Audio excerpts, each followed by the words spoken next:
Siguro kung suka ang aking binili, hindi druga! Yan. At nag-viral na yun ngayon. So alam ko, marami sa inyo nakapatunda doon sa viral na yun. At humaba na yung Team Suka series ngayon. Naglabas na naman ako ng bago. Sabi ko,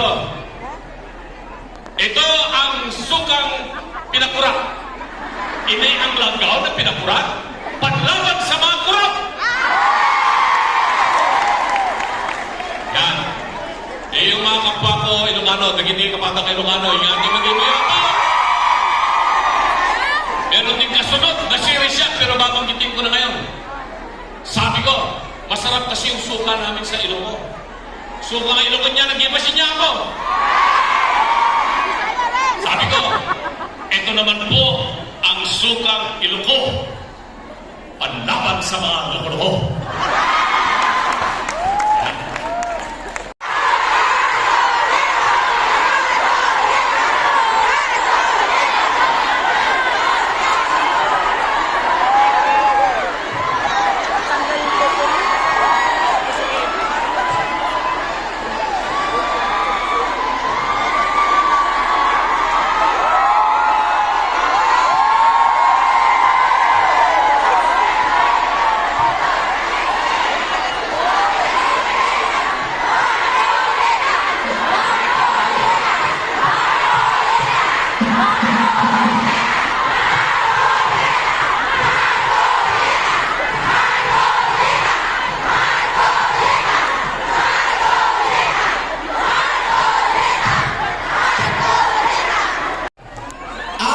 Buhay ko po ay audition.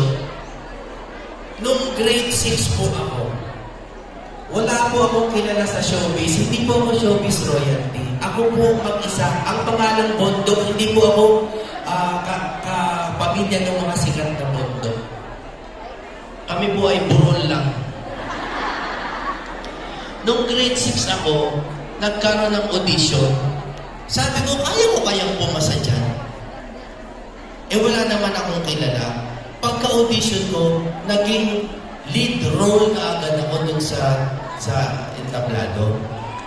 Dahil doon, nabully tuloy ako ng mga mas matatanda sa akin. Pero naging bida po ako.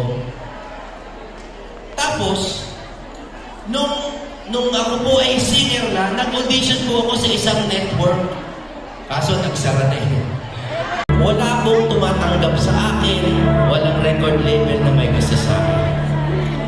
Ginawa ko itong kanta na to. Binigay ko po sa radyo, mag-isa po ako naglakas ng loob. Katulad po ng ginagawa ko ngayon, wala akong kilala sa politika. Si Duterte lang ang nagtiwala sa akin. Itong awitin po na to, lumuhod ako sa mga radyo, patugtugin nyo naman. Pinatugtog nila ng number 1 po ng ilang buwan. Wala akong binayaran, wala akong kilala. Ito po ang simula ng aking buhay. Somebody told me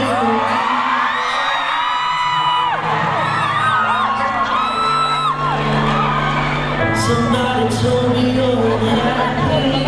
I love you.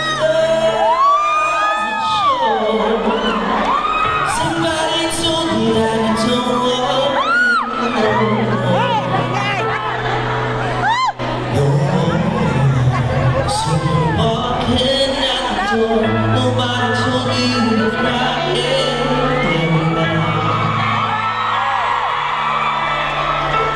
Nobody told me. Let me,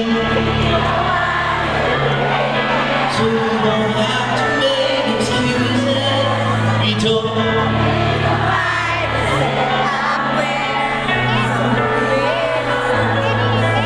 We just have to say what is love become alive. Marcoleta and Robin Padilla. So I'll tell you I love you one last time. And goodbye, just turn around and walk away. 'Cause you don't have to live like me.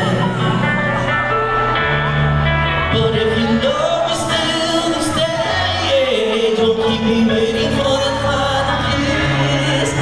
We can work together through this test, and we can work it apart. I just need to get this off my chest, that you will always have my heart.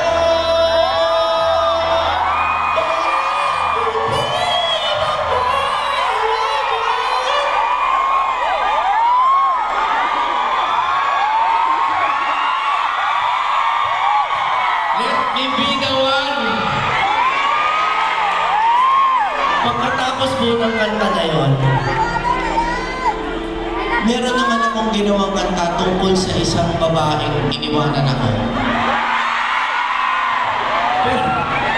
Pero hanggang ngayon naniniwala ako, pwede ko itong ilipat para kay PRRD. Kasi ang sabi naman to, ikaw lang at ako ang magsasabi ng alam niyo po, itong aking mga kaharap na mga celebrities na to no? Mga political personalities. Ang feeling ko kuminsan, parang tayo-tayo na lang at si PRRD ang nagmamahalan. Naintindihan niyo ba yung pakiramdam na yun? Na parang, alam niyo, Pangulo, ikaw lang at ako ang magsasabi ng I love you. Importante po yung salitang believe. We have to makakamit na ng bansa ang tunay na laya. Tunay na laya. Tunay na laya. Tunay na laya.